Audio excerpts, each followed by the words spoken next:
Turn back with us now. Turn back to a time when the movies were much younger and, like all youthful things, full of fun and high spirits. Down that long, dusty road, the clowns are coming. The great, voiceless, irreplaceable clowns who rock the world with laughter. Most of them are gone, but they have left their shadows behind. So come back with us now. Come back to that time of wonderful nonsense called the Roaring '20s. Come back to the golden age of comedy.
Behind that curtain, the world is 30 years younger, and an unsmiling king presides over his loony domain.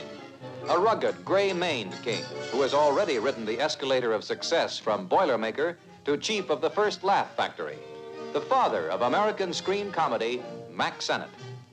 In 1924, when these only slightly exaggerated scenes were taken, the Sennett studios were already in their second decade of inspired madness. Their specialty was the delightfully improbable, like this lion in The Office. Their gags were completely visual, a form of wit that has all but disappeared from the land, but one which experts now agree is perhaps the most imaginative and enduring comedy of all. The lion has fled the scene, and the king himself has long since retired.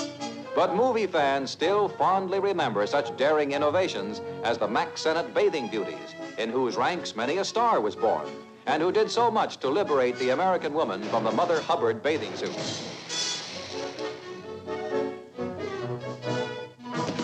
The Sennett studios were a place of wonderful illusion, where a daring rider could gallop out of the West without moving as much as an inch on the old back lot. Indeed, without even bothering about a horse. And far from trying to hide their bag of tricks, the Sennett technicians made them part of the comedy.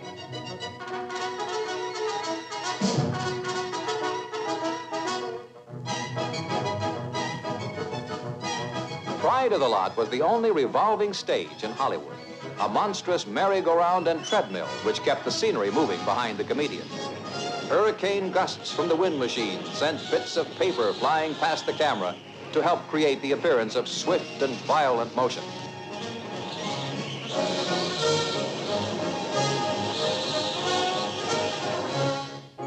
The director is Vernon Dent. The dapper man about the stages with the roving eye is Charlie Murray. But in Sennett comedies, the pursuit of beauty was often interrupted by the appearance of the pursuer's wife, usually played by Louise Carver. The result, with the busy studio itself as a backdrop, is a kind of slapstick which proves that motion pictures are meant to move and that action speaks louder than words.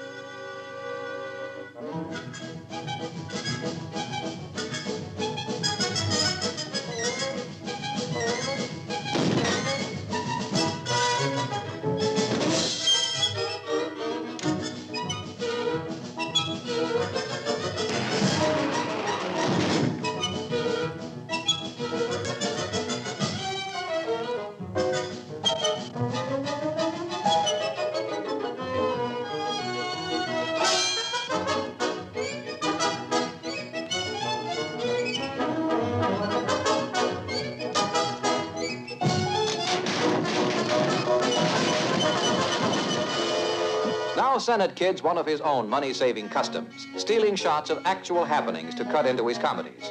Get a load of that peekaboo lens.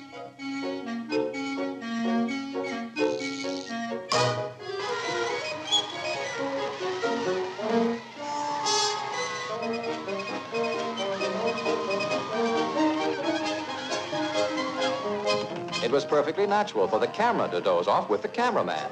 And who could deny such things might really happen when they happened right before your eyes? On the firing line, the neighborhood youngsters. On the receiving end, Charlie Murray.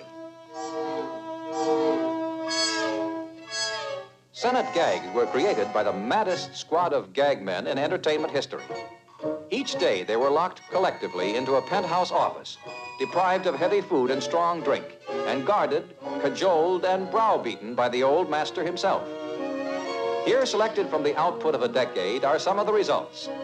In The Hollywood Kid, Charlie Murray, having failed to obtain a confession from the small fry, is forced to spank them all. Well, almost all.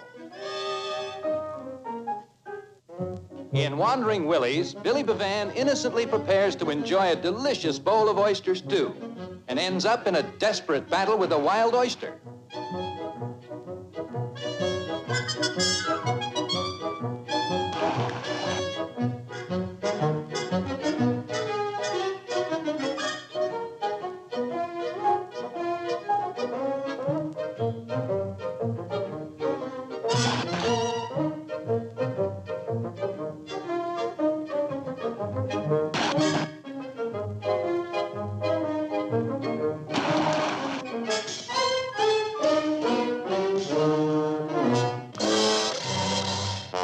Muscle-bound music in a memorable boarding house concert, Billy Bevan and Davy Morris combine rock and roll with rip and tear.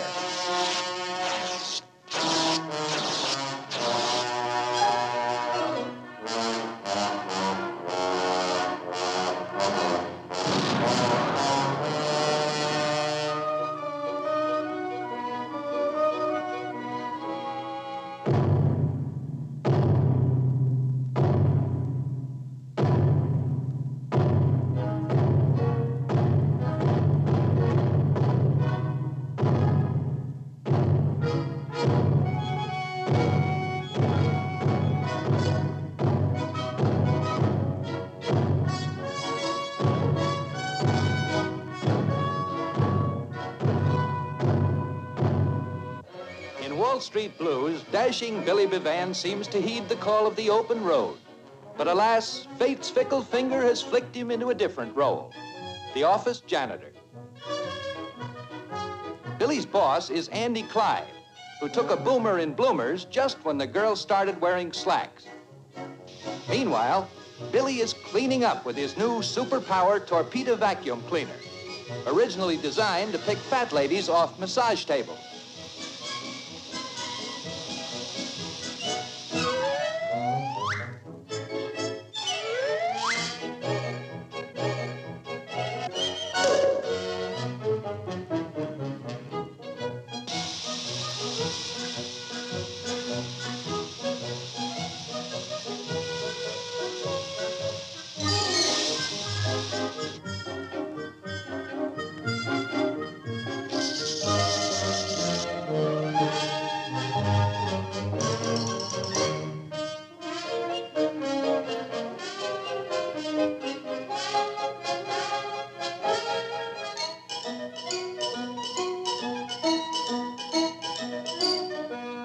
With each tick of the ticker, Andy gets sicker.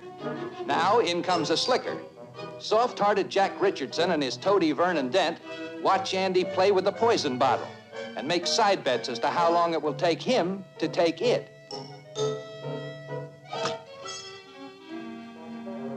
Well, that kills that bet. In pops another well-wisher, Edgar Kennedy, one of the 7 original Keystone cops, later to win fame and fortune as a master of the slow burn. It's a stick-up. Billy is marched in, and soft-hearted Jack makes tracks for outer space. A perfect escape, except for one small miscalculation. Jack forgot they were on the 20th floor.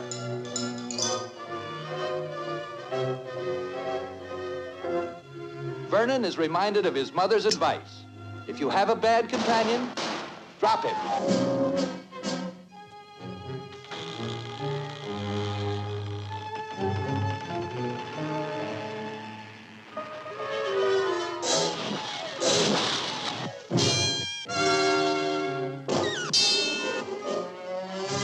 In circus today, the background is the tent show circus, which, like comedy itself, has almost vanished from the American scene. Billy Bevan plays a dim-witted daredevil in the pudgy clutches of Cupid Morgan. The stunt for this afternoon is a low dive into a trial-sized swimming pool. It's a cinch, thinks Billy, but he doesn't reckon with the calamitous cupidity of the callous Cupid. Basking in the spotlight, the blindfolded Billy's ready to go. But Cupid has to make one minor adjustment.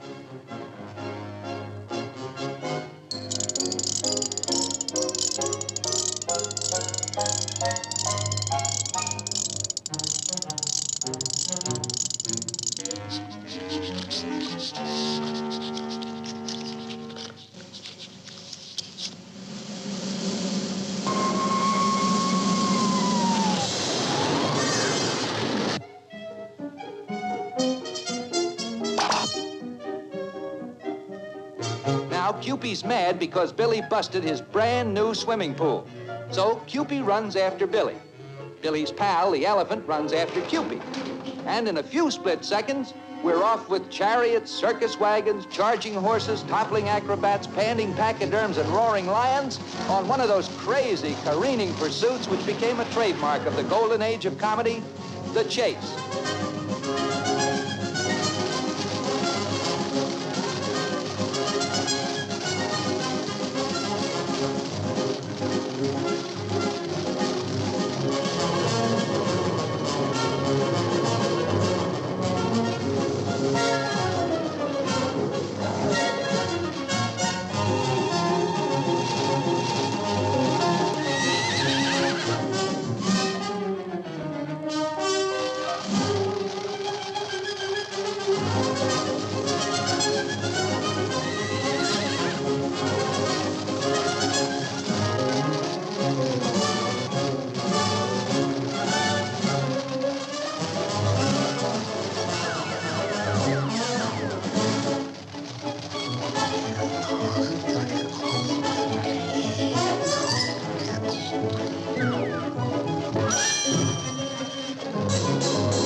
The Max Sennett comedies, extras had to know how to take it.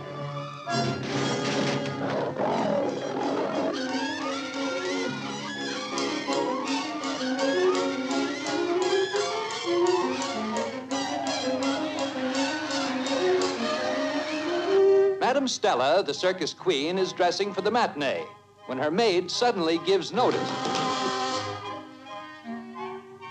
Marie, calls Madame Stella. Come, powder my back.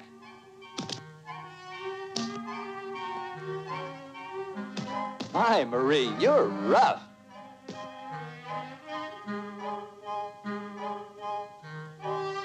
This plucky young actress, giving a perfectly controlled performance with a lion as her co-star, is Madeline Hurlock, who was later to marry the Pulitzer Prize Robert Emmett Sherwood.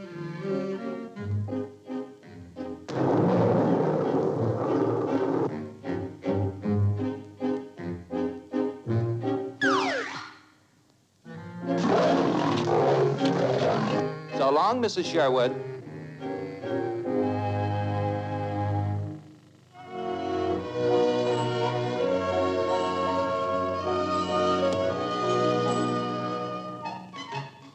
Max Sennett's arch rival was Hal Roach, who late in the 20s unveiled an immortal team, Stan Laurel and Oliver Hardy.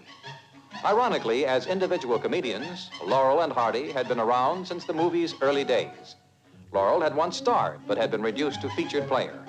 Hardy had never risen above supporting roles. Then in 1927, they were accidentally paired, and almost overnight became the movie's most popular comedy team. Stan and Oliver were never to find much favor with the critics, but the public loved them. When they performed an act as simple as climbing a pole to read a street sign in the dark, gales of laughter swept round the world.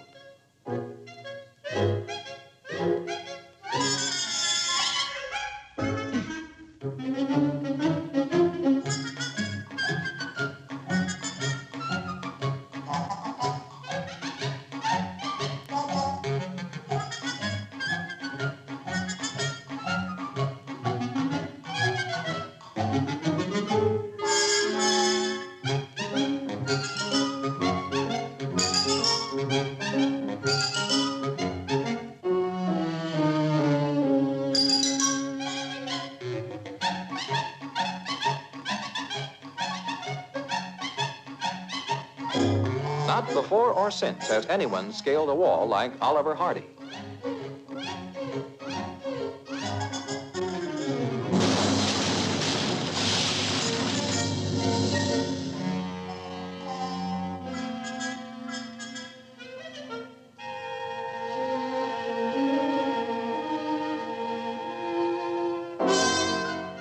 The second 100 years in which they played jailbirds with a long time to roost was one of the earliest of the Laurel and Hardy comedies.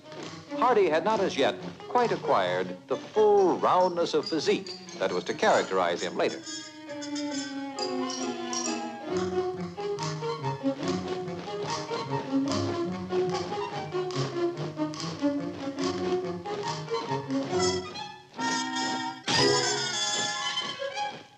A couple of visiting painters knock off for lunch, and an idea creeps into Laurel and Hardy's minds.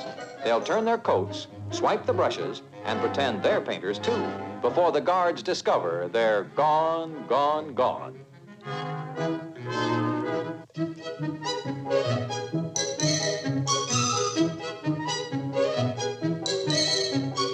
Just as freedom seems completely within their grasp, Stan and Oliver become aware of a pair of suspicious eyes.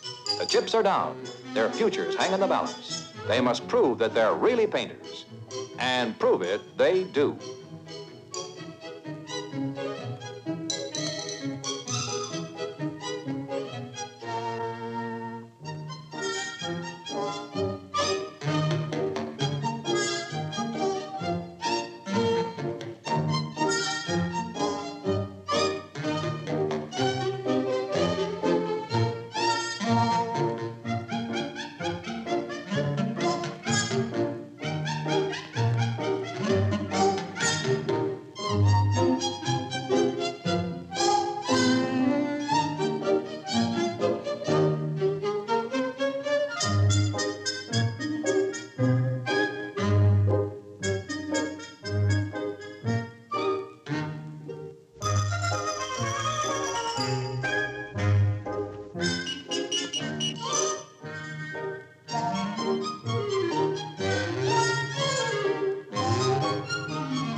In We Slip Up, Laurel and Hardy starred as henpecked husbands, making an elaborate withdrawal from their suspicious wives.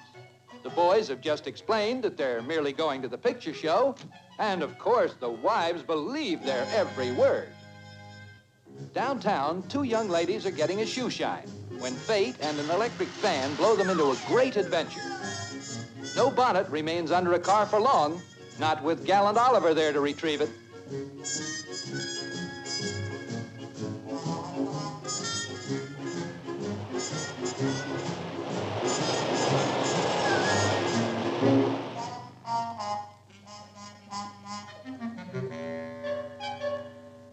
Naturally, it was no more than hospitable for the girls to invite the boys up to dry up.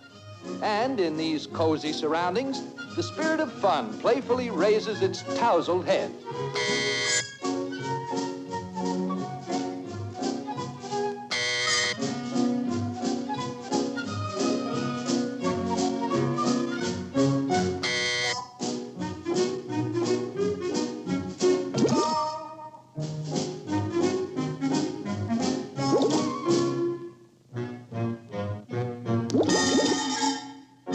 Go on, urges the debonair Hardy.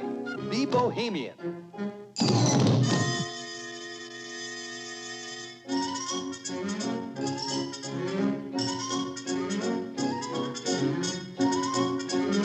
Oliver is soothing his ruffled hostess when, you guessed it, in pops her boyfriend, an unforgiving character named Nasty Nate.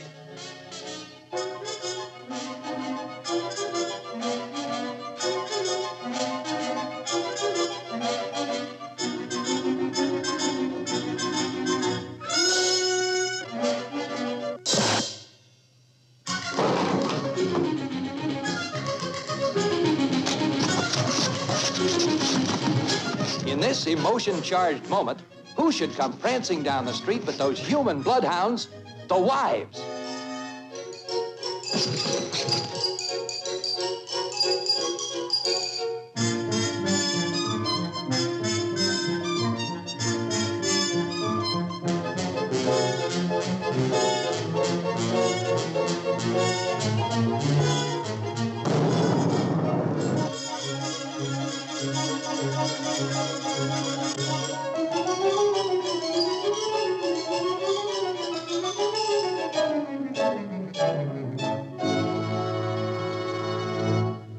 The battle of the century demonstrated a rule of natural science.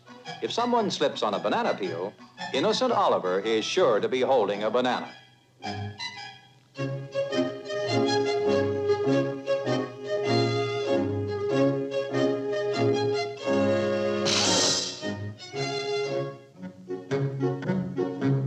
The pie in the face had been originated by Max Sennett in the earliest days of his Keystone comedies. By 1928, when this film was made, it had become a movie cliché to be avoided by the better comedy makers. Then Hal Roach produced a pie-throwing comedy to top all pie-throwing comedies, one in which every little pie had a meaning all its own, and an essentially simple act was endowed with infinite variety, like the variations on a theme in a symphony. In short, the pie-throwing comedy triumphant. This is it.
Musicians decked out like the spirit of '76. Fife and drum a congressional candidate into the kind of dusty, sleepy, Midwestern town that has totally disappeared since these scenes were made some 35 years ago. Here, satirizing a backwoods campaigner, is a man of a type that has, alas, all but disappeared as well. The cowboy who grew into an actor, humorist, and philosopher, and who became at last an American legend, Will Rogers. In this period, Will was still fresh from his triumphs in the Ziegfeld Follies. He kidded congressmen, presidents, and kings, and never offended a soul. His wit contained no insult or malice, yet it dissolved pretension with the cold light of logic, and in its simplicity, spoke the language of all.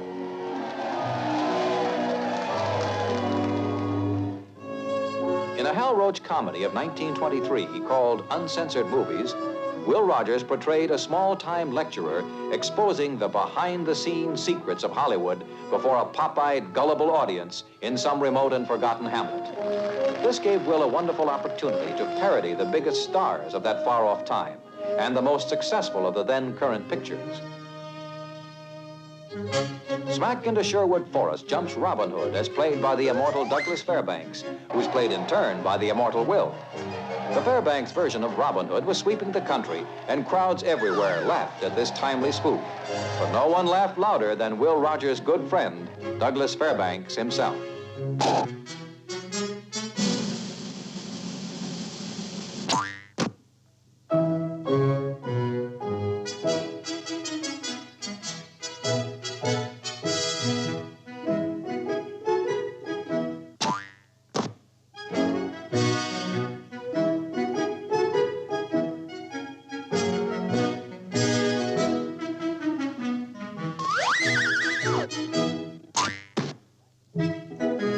The merry men dance back into the forest, and for the intrepid Robin, game to the heartstrings, only one stunt remains: getting out of his safety belt and down from that big bad tree.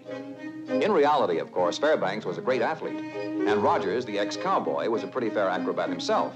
But that just made this little scene all the funnier. In the 20s, a wide-brimmed hat and checkered shirt meant Tom Mix, a misunderstood hero who was forever being chased by the sheriff's posse. Tom was brave, nonchalant, true blue, and, oh yes, game to the heartstrings.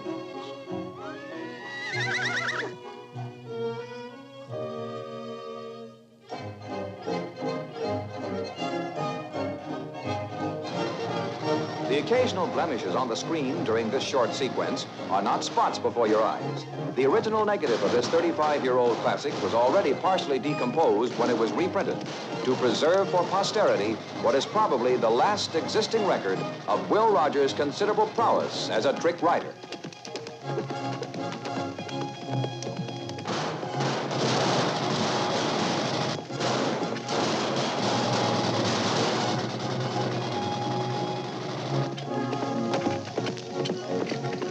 Tom Mix swings this away. The posse swings that away and heads for Krausmeyer's Canyon, the bottom of it. At this point, Tom would have ridden into the sunset if it hadn't been the middle of the afternoon. Behind that wall of feet lurks Will Rogers as Ford Sterling, chief of the original Keystone Cops. While Law and Order snooze, Metaphor the maid is reading 3 weeks when Mad Morris puts the snatch on her purse. In those days, you hired a nursemaid to tickle and a dog to mind the baby.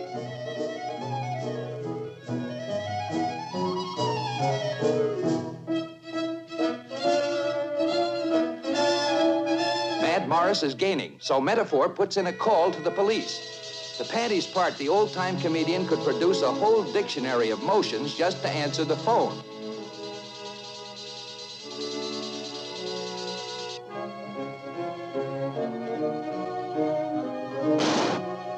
Here in reasonable facsimile come the Keystone Cops, led by their intrepid commander, brave, swift, gallant, and, you named it, game to the heartstrings.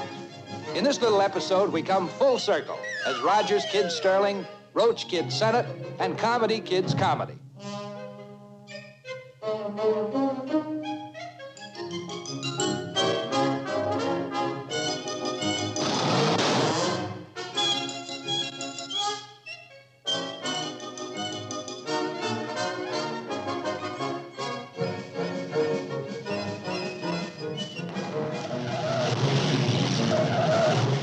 Keystone cops were on the loose. It was no fit time for man, beast, nor bakery shops.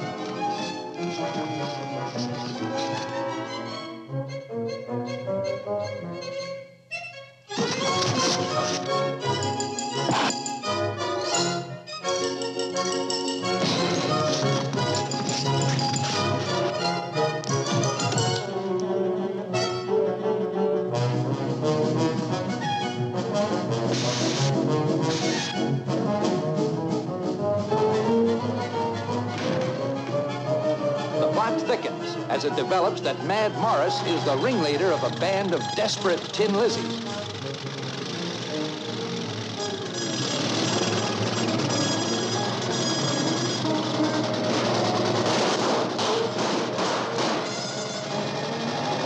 The Lizzies wheel about. In a twinkling, the pursuers become the pursued. And across a forlorn, forgotten field on a day so long ago, Will Rogers runs away into memory.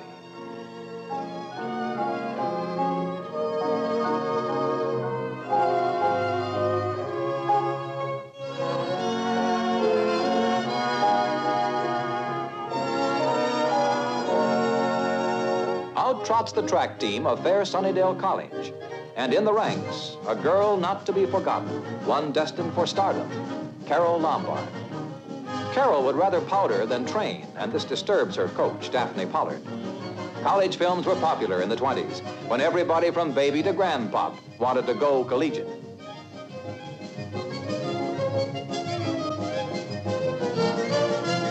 The big race is announced. Proud Sunnydale's hopes are pinned on Carole. Daphne holds aloft the starting gun.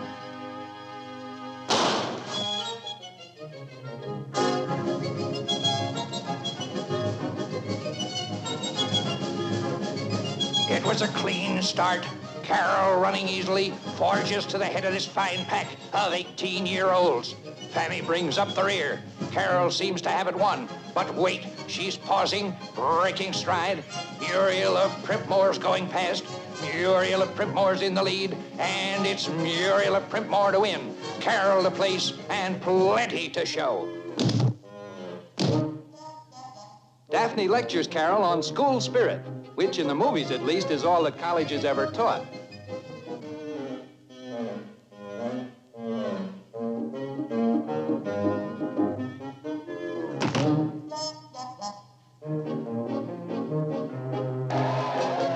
Now the final event of the afternoon with the score tied 50-50. Carole's in the lineup with a chance to redeem herself.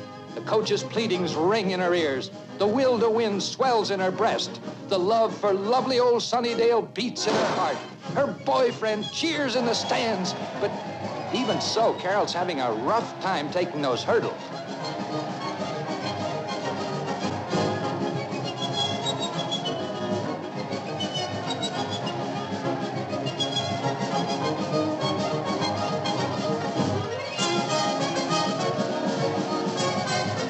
With the hurdles behind, Carole's coming fast. She's past the pack. She's neck and neck with the leader. They're matching stride for stride. Carole's edging forward, and she's over the line. The winner! Oh, what a glorious day for Sunnydale.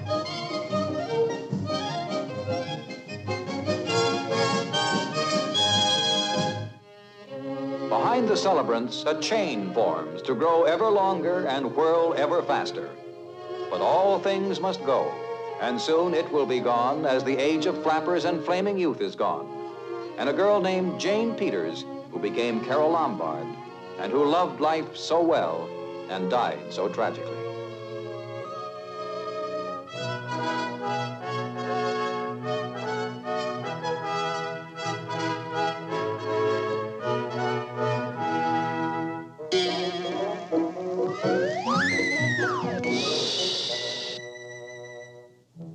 The lights of Broadway glow in the descending night, the Broadway of 1929. A cab pulls up before a swank hotel. Two doormen named Laurel and Hardy bobble about, but look inside that cab. Perhaps you recognize the girl. This bit player is to become one of the most publicized women in the world.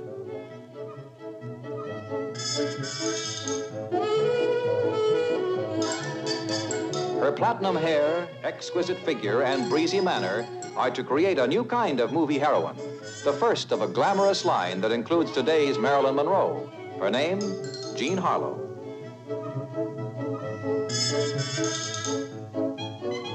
Her role in this Hal Roach comedy called Double Whoopee was small, but it was a kind of role you couldn't help noticing, and she filled it so well. It provided Jean Harlow with her first real break.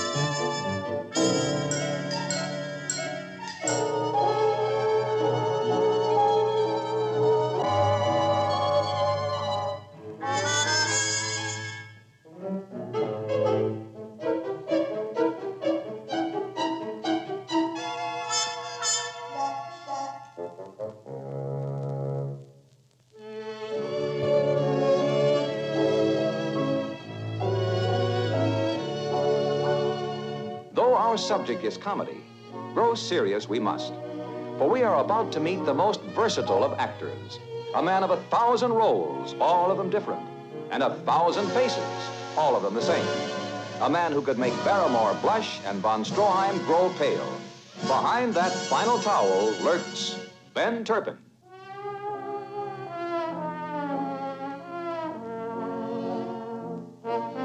Here Turpin plays one of his most famous characterizations, that of Rodney St. Clair, the international playboy and heartbreaker. In real life, however, Ben was staunchly conservative. He bought an apartment house, and though his salary rose to $1,500 a week, he got up early each morning to act as janitor before riding the streetcar to work. At this time, a scene from The Merry Widow was shocking America. In it, John Gilbert made love while blindfolded musicians played. And if John Gilbert could have blindfolded musicians, so could Ben Turpin. Lulled by the sweet strains, Rodney St. Clair glides into a dance called My Reverie, for music hath charms to soothe the savage beast.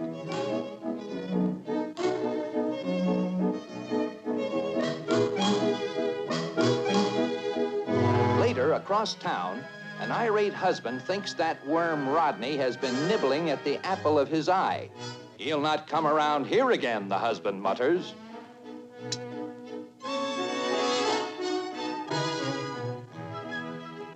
Is he always to escape scot-free, that mad, irresistible adventurer, Rodney St. Clair? Glockenspiel Gulch was the kind of a town where a man could fall into trouble in his sleep.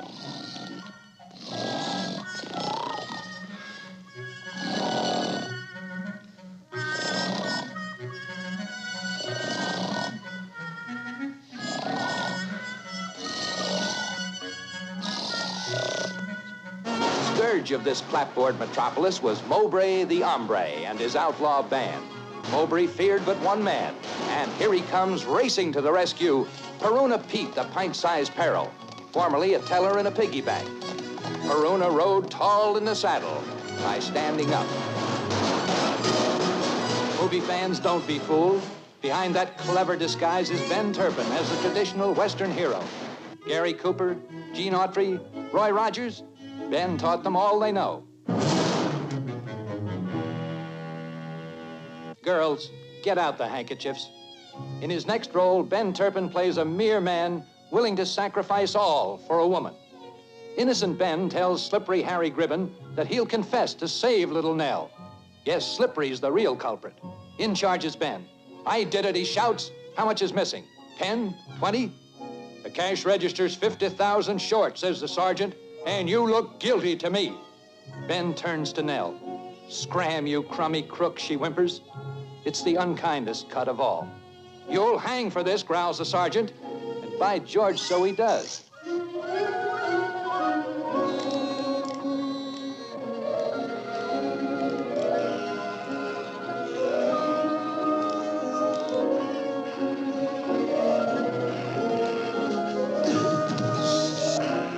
While Ben's nursing a sore throat, in creeps Slippery to steal Nell like he stole the dough.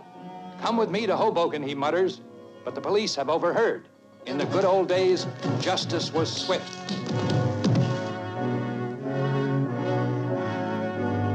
You'll honeymoon in Hoboken, says Ben, but you'll honeymoon with me. Iris out. Now, an episode of sheer cultural delight. Ben Turpin as mythology's great god Pan come to earth to prance through woodland glade with a mortal woman. As the old wives tell it, this dance can only take place when St. Swithin's Day follows Michaelmas Monday in the green hills of Grunt. What grace, what poetry, what avant-garde surrealism.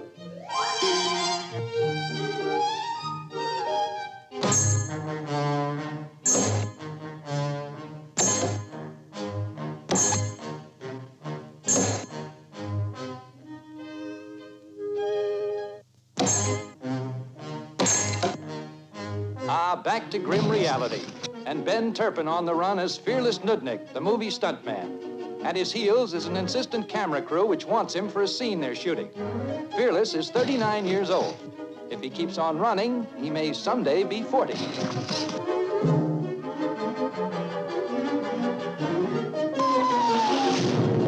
Wow, says Fearless, I've fallen into heaven. But the camera crew has him, and heaven was never like this. Fearless is giving a sterling performance when director Harry Gribben learns there's a real fire in town.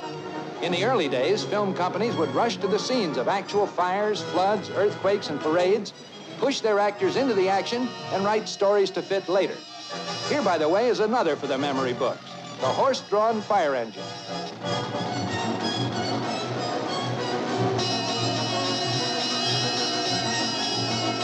Fearless is getting lonely when along come a playful cat and dog to keep him company.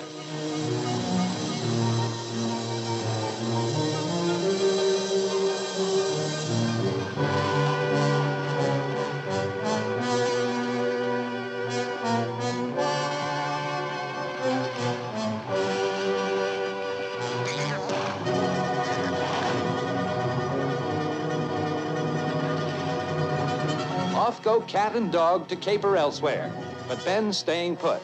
Luckily, there's an air hose just within reach. Meanwhile, arriving at the fire, the director gives Irene Lentz, as the leading lady, a prop baby and tells her to run into the smoke and flame. The firemen make trouble. The nerve of them bums, yells the director. They'll spoil the shot. And so, as he sinks into the deep, we bid a fond farewell to Ben Turpin.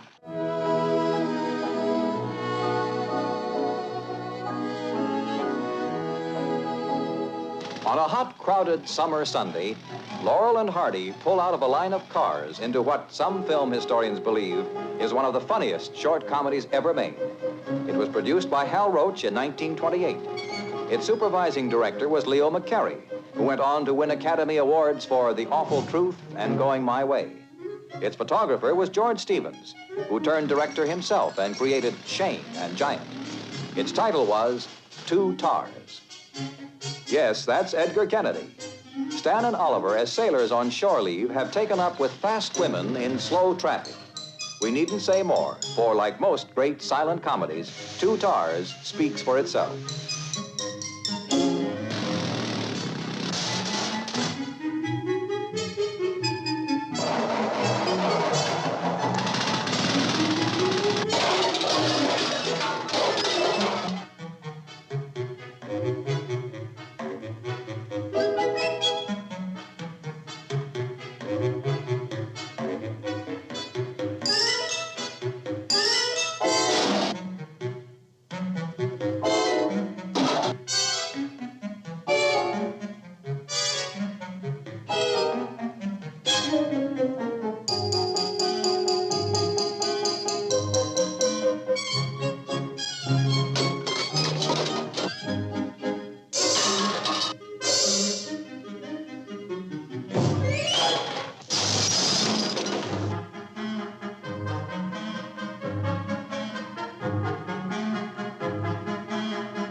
old-time movie makers knew how to begin with a simple, believable situation, then build and build until the whole world seemed caught in a special kind of insanity.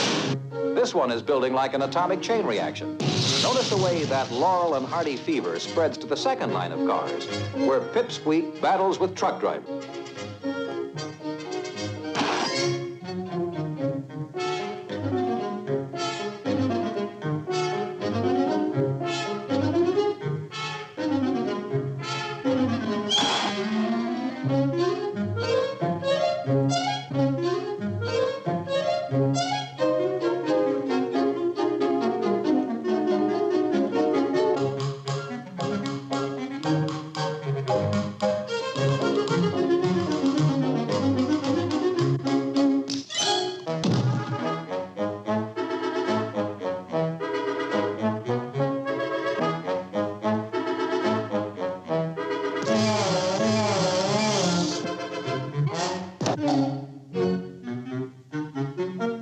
In steps a leader of men.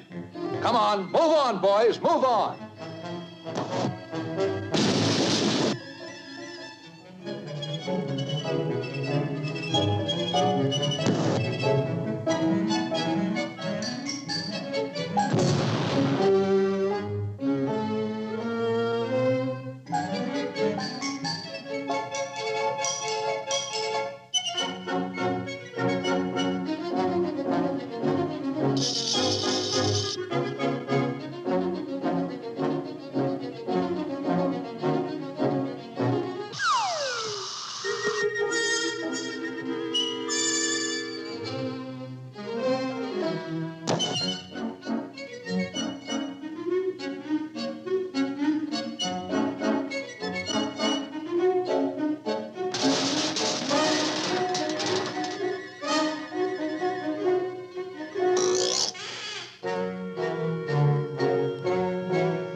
Crowd, hot and impatient, demands, "Get that junk off the highway!"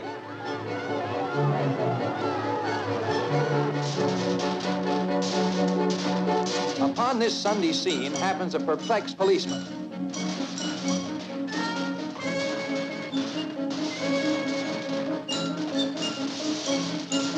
One look at the uniform and the girls silently melt away.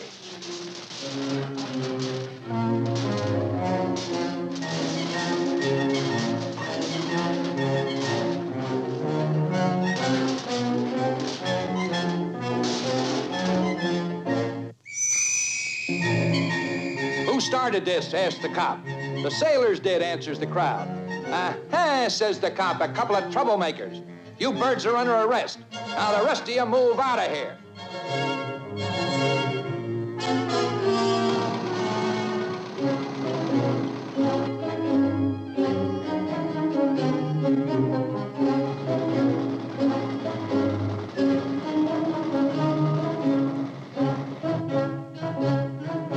The little devils.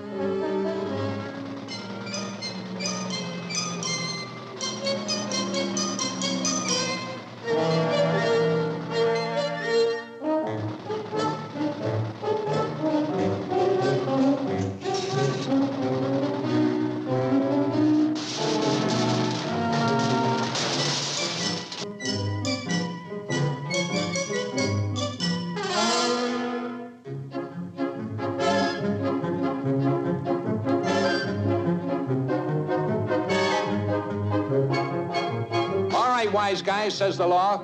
Get going, and no funny business. I'll be right behind you, see? Follow them sailors.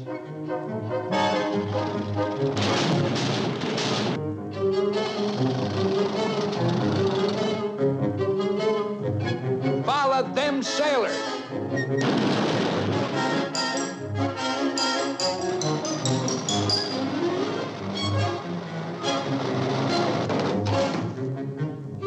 Everybody, follow them sailors.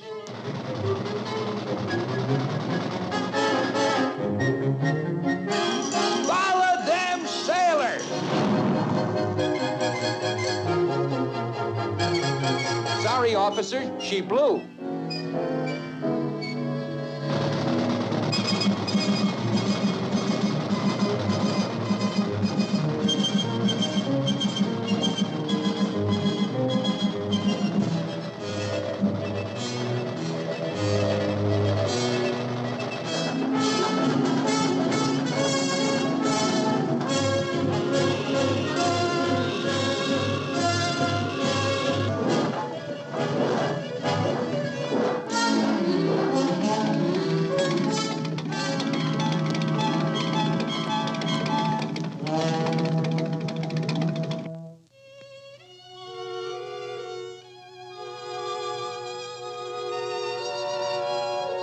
A train hurtles through the night, carrying in an upper berth one of the funniest, yet certainly the saddest of all screen comedians, the unforgettable Harry Langdon.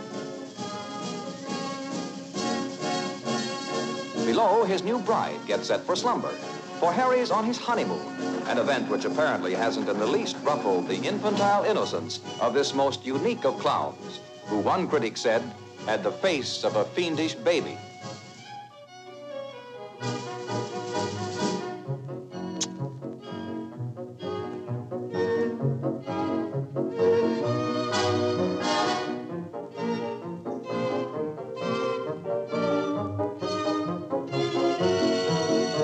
Harry faces up to the perils of the Pullman with the savoir-faire of a 3-year-old cast adrift in a hostile kindergarten.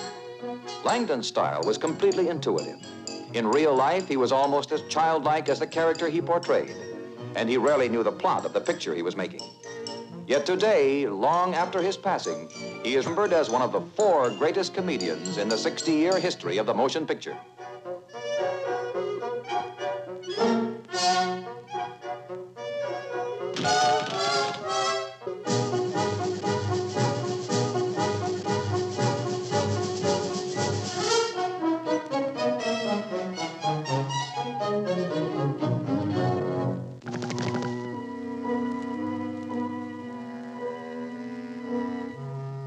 His bride's thirsty, the little darling, and so begins the next chapter of the horrible honeymoon hazards of Harry.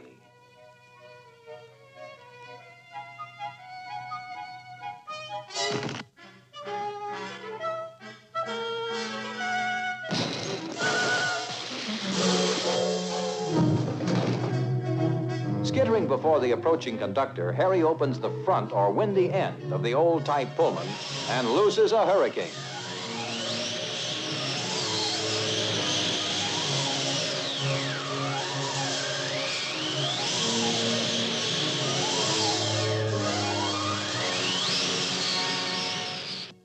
Comes the dawn.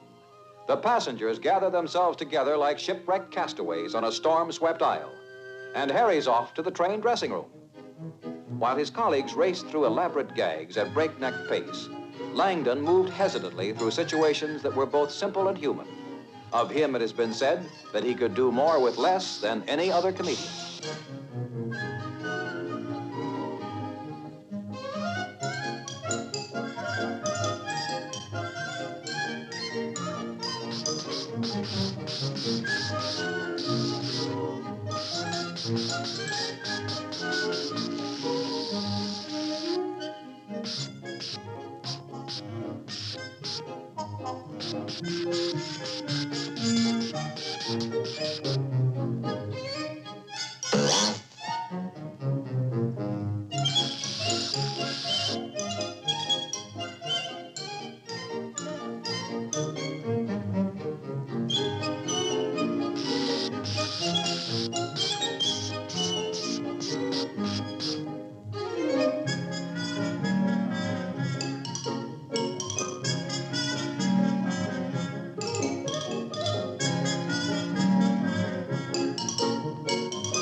Harry could make returning to his seat an achievement roughly comparable to scaling Mount Everest.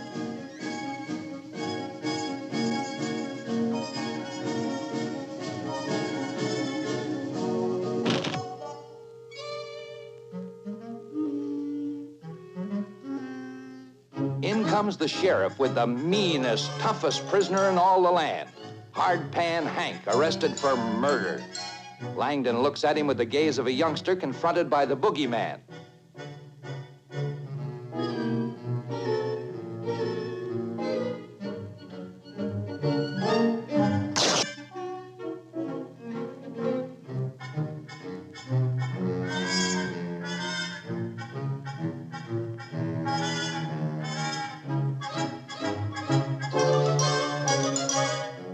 On a handcar alongside the speeding train races Hardpan's pal in a daring plot to help him escape.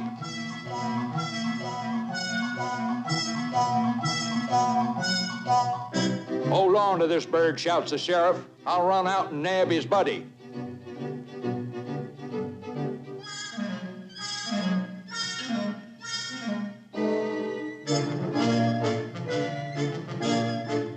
Don't worry, palsy, confides Hardpan. Everything's taken care of. We'll blast our way out of this together.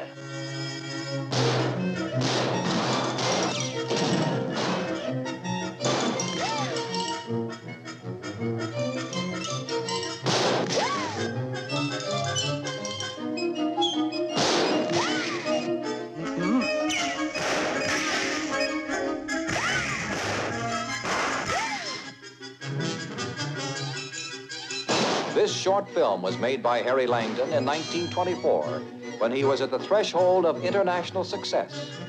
Within 5 years, his comedy instinct seemed to fail, and he rode a rough toboggan to obscurity, heartbreak, and an early death. A close associate summed it up. The little fellow was the most tragic figure I ever came across in show business.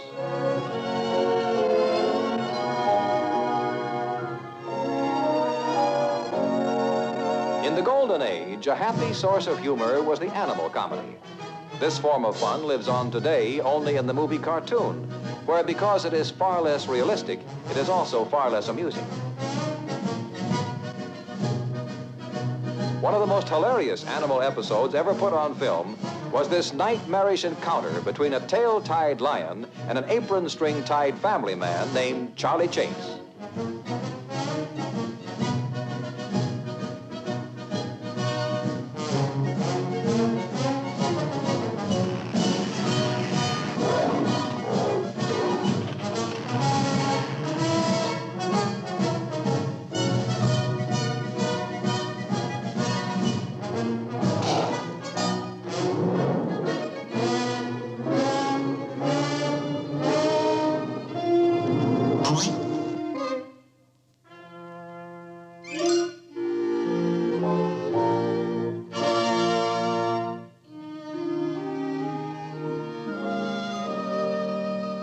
When Andy Clyde ran out of human companions for checkers, he called on the family cat. Andy also showed why cats aren't used more often for this purpose. They're too darn good.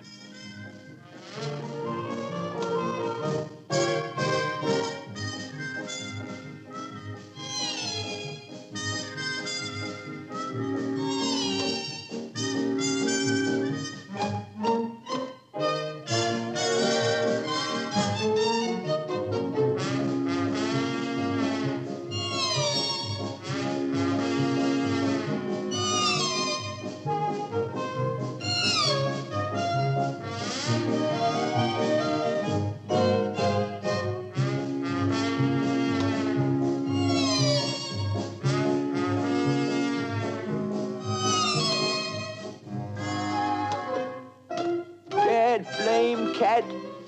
I'll cut down on her milk. Cameo, the Max Sennett dog, never played poker with the boys, but he was the best canine kibitzer in all of Canarsie. Slippery Harry Gribbon, the villain of this piece, looks at his hand and discovers he's just an ace away from a royal flush. Of course, Slippery could draw for it, but that would be the hard way. And besides, he just happens to have one in his shoe. Billy Bevan, who's Cameo's master, tells his dog to sneak a hound's eye look at Gribbon's cards. Slippery Harry's slick and quick, but Cameo's slicker and quicker.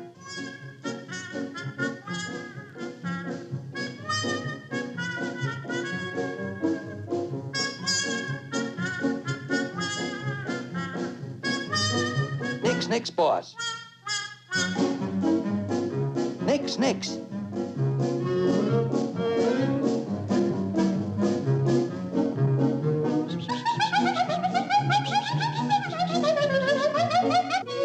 Gribbon's being outwitted by an adversary with short hair, big spots, and a sawed-off tail. Get that mutt-mutt-a-hurry out of here, snarls the outraged Slippery. Under the table, Cameo works his wicked wiles.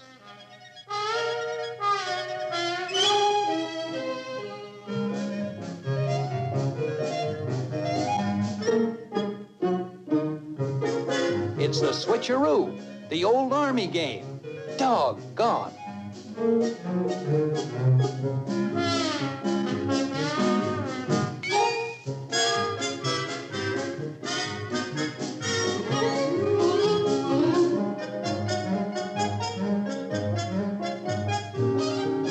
Slippery smiles with that smug security that comes only to he who holds the top hand in the deck. All bets are down, and that's every buck in the joint. You go first, says the gallant Gribbon.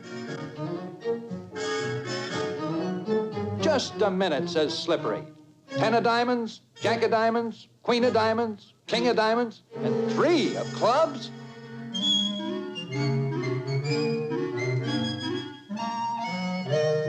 Cupie Morgan, who's Billy's silent partner, counts the take. But Hades hath no fury like the cheater cheated. Wham! Cupie saves the money, and Cameo tries to save Billy by putting the bite on Slippery Harry. There goes Billy to rendezvous by the old hook rug.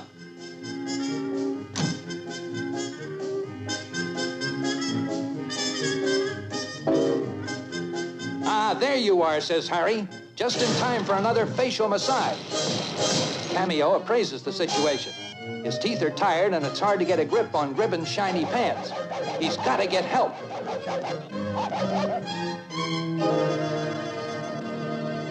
When Cameo digs into a matter, pity the petulant policeman. Dirt's getting splattered all over a member of that illustrious corps called the Keystone Cops. The law's plumb tuckered out, but Cameo knows how to apply the whiplash of icy indignity, and the chase is really on.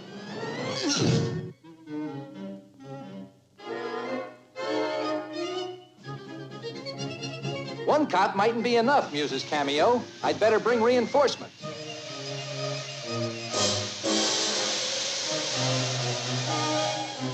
In the 20s, when this film was made, a dog called Rin Tin Tin was one of the most successful stars in film. Little Cameo was never to reach the heights of movie fame, but he could do everything that Rinty could and maybe more. Why, Rin Tin Tin never snatched a skirt in his life.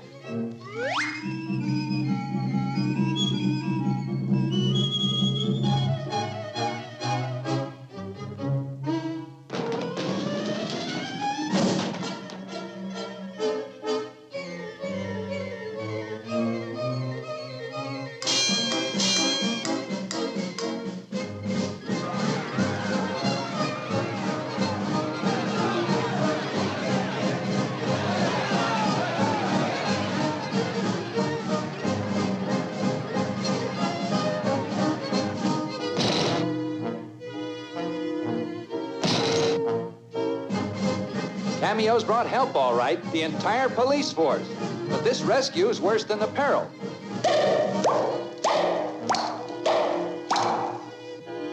Billy decides he'd rather be punched than pinched. Cupie drops the bag, and out flies the money, smack onto the back of a passing turtle on its way to Schlapkohl's Lake. Of course, Cupie knows from nothing, the Dummkopf, but Cameo has spotted the whole thing. He'll save that bundle of 5s before Abe Lincoln gets his beard wet.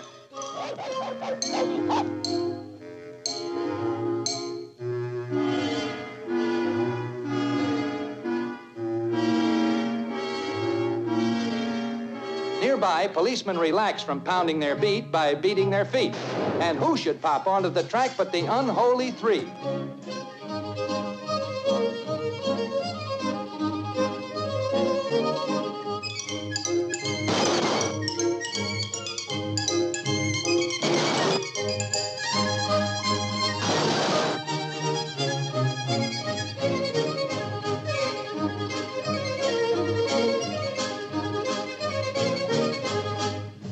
boys decide to make up and divide the dough, which by now may be floating in a bowl of turtle soup. But no, three slickers turned suckers stare in horror as little Cameo writes the perfect end to this story by proving that maybe the world should go to the dogs.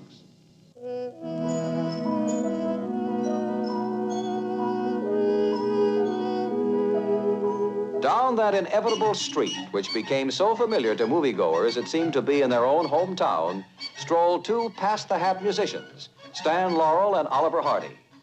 Put Laurel and Hardy on a simple street, and anything can happen.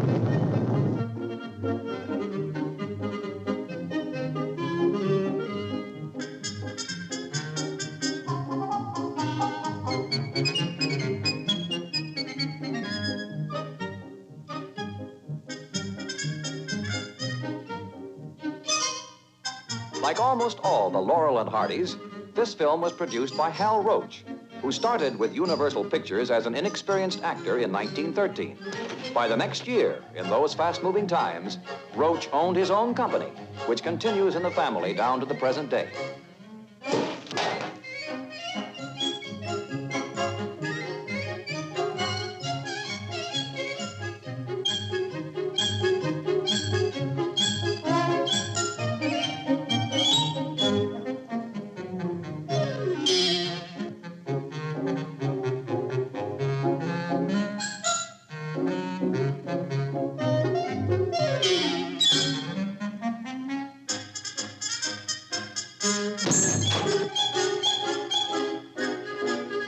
Now watch where you're going, says Oliver.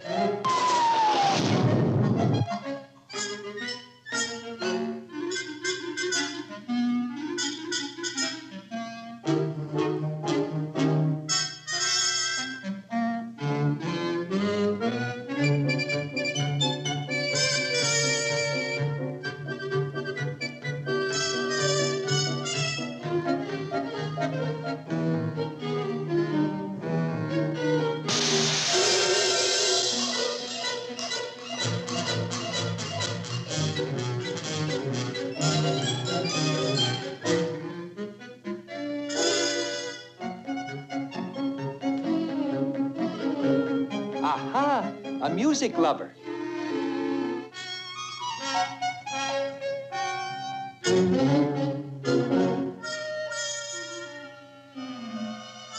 The disappointments of the day proved too much for poor Oliver, and it's all Stanley's fault.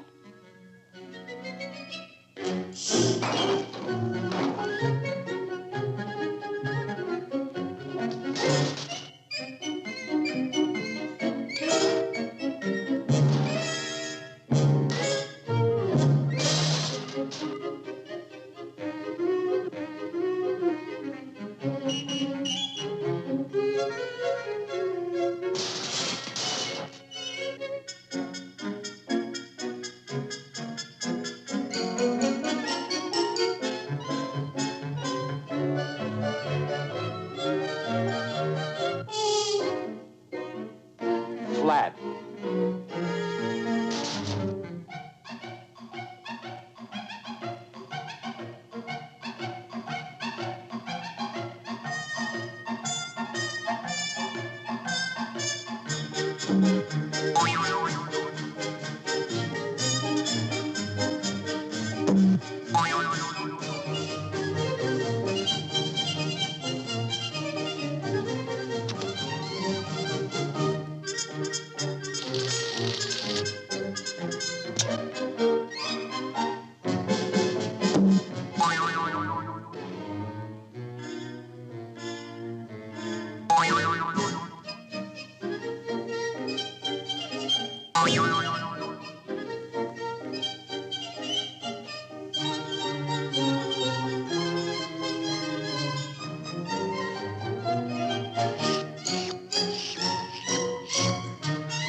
curtain lowers, the clowns depart. Hail and farewell. We will never see their like again. This is the end of a memory.